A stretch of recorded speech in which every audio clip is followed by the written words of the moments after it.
be praising you, ooh, ooh, you, ooh, ooh, you, ooh, ooh. I'll be serving you, ooh, ooh, you, ooh. Welcome back, or welcome to my channel if you're new. My name is Tatiana Iman, the Iman Bee, and I do all things home decor, lifestyle, and mommy content. So I'm so excited to be back on camera and talking to you guys about my labor and delivery experience. So in this video, you're gonna see some clips from me being in the hospital. Now, I didn't record a whole lot, and I didn't record the super intimate moments, but more so just kind of like the before and the after. So I'm just gonna kind of pop in and tell you about my real experience. Some stuff is a little bit of a trigger warning. If you hear Miss Liana over here cooing, she is in the room with me, so just bear with me. But I'm so happy to share things with you guys and tell you the real, true experience of what it's like to give birth. Trigger warning, I don't want to scare anybody, but I'm just going to be real and authentic. Go ahead and like and subscribe to my channel if you haven't already. It really helps me out. And let's get into this labor and delivery vlog. Hey, y'all. So y'all like are walking in and walking into the hospital. We made it to the hospital. We were supposed to be here at 7:30 in the morning, but it is currently 4:30. Yeah, 4:29. 28 on my clock. So the induction literally got delayed by 8 hours. Something's wrong. Somebody ahead of time. So we're here now, hooked up to the monitor. Baby girl is going. Have a IV started, I think. This is in such a weird place, like having it right Yeah, here. you want to put somewhere else. I mean, whatever they think is best. We're here, Lawrence. I really don't. Like, it's just I'm trying to be nonchalant. I can't stand you. Get out. Lawrence about to get kicked out. But yeah. That's where he getting that from. So they're gonna do a cervical check, and then we'll take it from there to know what we have to do, and hopefully she comes tonight. So okay, so I know I talked a little bit about the induction experience, but let's go more in depth. So I was originally scheduled to go into the hospital at 7 a.m. Okay, 7 a.m. They told me to call them approximately 2 hours beforehand to see if there was a bed available.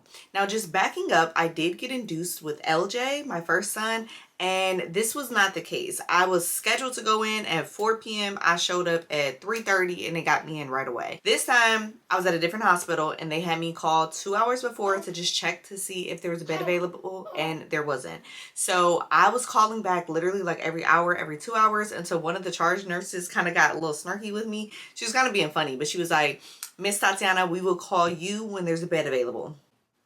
Girl, there was supposed to be a bed available at 7 a.m. I don't understand. That's when I was scheduled. So I think we got there at like 3 p.m. I want to say. And then like I actually got into the room and got settled at 4. Okay, so 4 p.m. when I was scheduled and supposed to be there at 7 a.m. Okay, so if you don't know, if you've never had kids, one of the first things that they're going to do is check your cervix to see if you're dilated and to see if you're effaced. And that's kind of going to determine the plan and the course of action from there.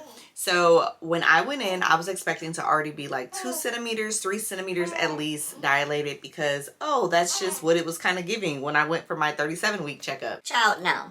Okay, so I was really only like 1 centimeter dilated. So because of that, they didn't want to start me on the Pitocin drip right away. Instead, put in a balloon Foley or balloon catheter. I don't know what the actual term is. Baby, it's literally this balloon that they put into your cervix. They put like one in the cervix and then one behind it, and they inflate it to put pressure on your cervix to induce you to dilate. Baby. So when they came back to put the balloon Foleys in, they had to give me a certain medicine because it was so uncomfortable. So they gave me something, I don't remember what it's called, but baby, when I tell you this thing put me out, it put me on my butt. Okay, I was so out of it, and I felt it right away because they gave it to you through the IV. Child, I was gone. I felt cross-faded, all right, and it was like an immediate like reaction. Okay, so then they put these balloon Foleys in, and basically you let them do their job, and they can be in for up to 12 hours. They put those things in sometime around 4, and then I want to say like, yeah, they stayed in until about midnight. So then I do a little check-in with you guys, And so let's get to that video. Little update. It's 7 o'clock. I don't even remember everything that's happened. They had to put a balloon in me because I was not dilated. They gave me some drug where I felt like I was drunk. And then I got super nauseous and threw up, unfortunately. So then they had to give me Zofran. So we've been here for 4 hours. Doesn't even feel like it. So no baby yet, but I am having contractions. So, yep. Little update.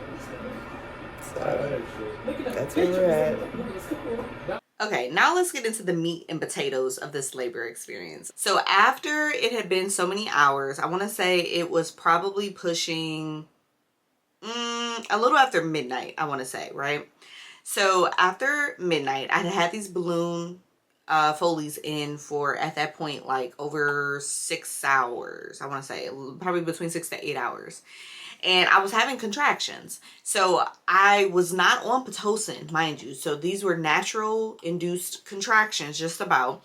And I was like, okay. So they started to go from like a 4 or a 5 out of 10 to about like a 7 or an 8 out of 10 in terms of the pain.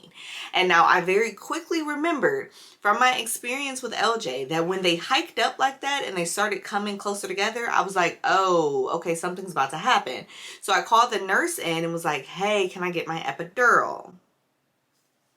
Let's talk about this. Let's talk about the epidural. So basically, I called the nurse in, had her call in the anesthesiologist to put in the epidural. At that point, my contractions were pushing like an 8 out of 10 pain-wise, and we needed to move quickly. Let's just say that. So the anesthesiologist was setting me up to get the epidural. She had me propped up on the bed. I had to sit up straight. I had to hold still. Lawrence is in front of me holding my hands.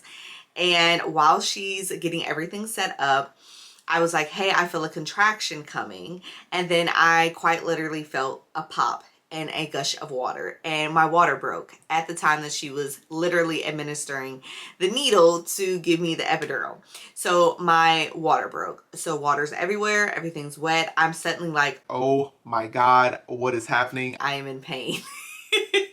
So now they're trying to move very, very quickly. They're trying to get this needle in and give me the epidural. And once they administer everything and they get me set up on the bed, it takes a while for the epidural to kick in. So this is another distinction between this labor experience and LJ. When they gave me the epidural with LJ, I got it a little earlier. So I was not in nearly as much pain from the contractions. So I got the epidural earlier on, and it had numbed me up really good when I got the epidural with LJ. And so then I didn't feel any of my contractions after that. I didn't even know I was in active labor. With this one, I was already basically in active labor when I got the epidural, and it took a while to kick in. So now they had me laying on the bed and had me rotate to my right side to get it to numb everything.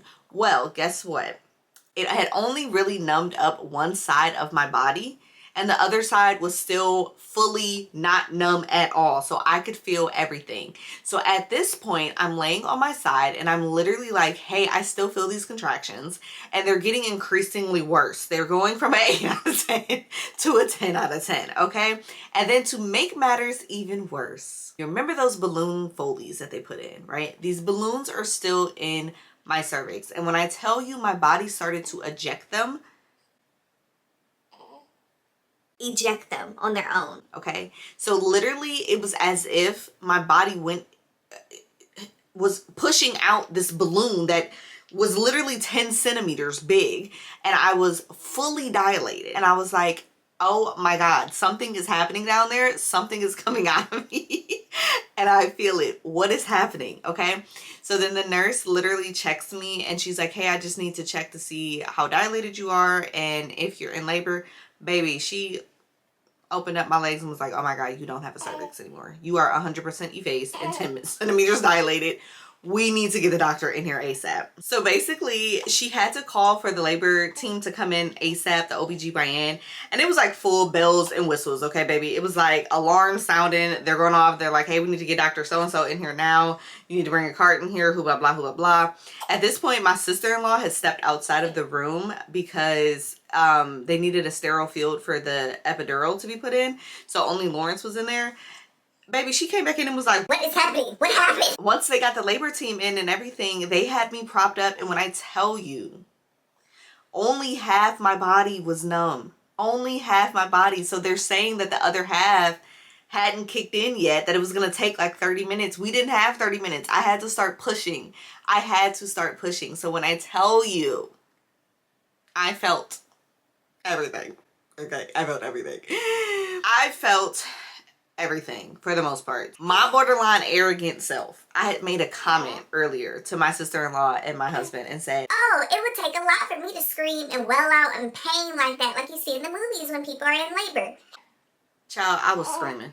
Okay, I was screaming. I was crying. I looked up. Lawrence was crying because he didn't know how to help me. Risha was praying. I was like, it was so much going on. Eventually, the epidural did kind of kick in to where I was numb enough to where I can suddenly tolerate what I was feeling. So then I kind of calmed down after a while, and I was able to successfully deliver baby girl with a vaginal delivery. Your voice is always clear for me, yeah.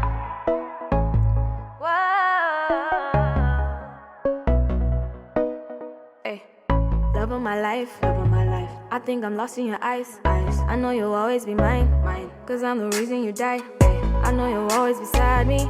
I feel your spirit inside me, and I know that I'm living by your grace. You love me with a love that's overflowing, overwhelming, got me feeling like I'm floating. And when you hold me tightly in your warm embrace, God, I remember your love will never end. When 1 + 1's no longer 2, I know you'll still be you. You're the constant when everything else is changing. See it in the things you do, and I know your heart is true. You're good for me like no one else could be. And I know you're always here, loving me up, loving me up. And your voice is always clear, leading me on, leading me on. And I know you're always here, loving me up, loving me up. And your voice is always clear, and I know you're leading me on. But all in all, I want to thank you guys for watching my labor and delivery video and listening to me yap about my experience. I am very thankful to the hospital, the doctors, the nurses, the team that took care of us and that took care of baby girl. And like I said, I'm very thankful that it was an uncomplicated delivery, that she was healthy, that I'm healthy, that we're both happy and healing, and we are making it through our postpartum phase. So if you guys want to see more videos and talk about me talking about just mom life and what it's like to have a toddler and a newborn, because that is a whole nother conversation that we need to talk about, what it's been like on the postpartum journey, or even just pregnancy in general and how I'm managing everything, I'm happy to do that video. I'm also happy to talk about my favorite baby items that I've been using this past month, Amazon favorites, all of that to come. So I love you guys and thank you guys for tuning into this video. Drop a comment below and let me know what you think, and don't forget to like and subscribe. I will see you in the next video. Loving me up, loving me up.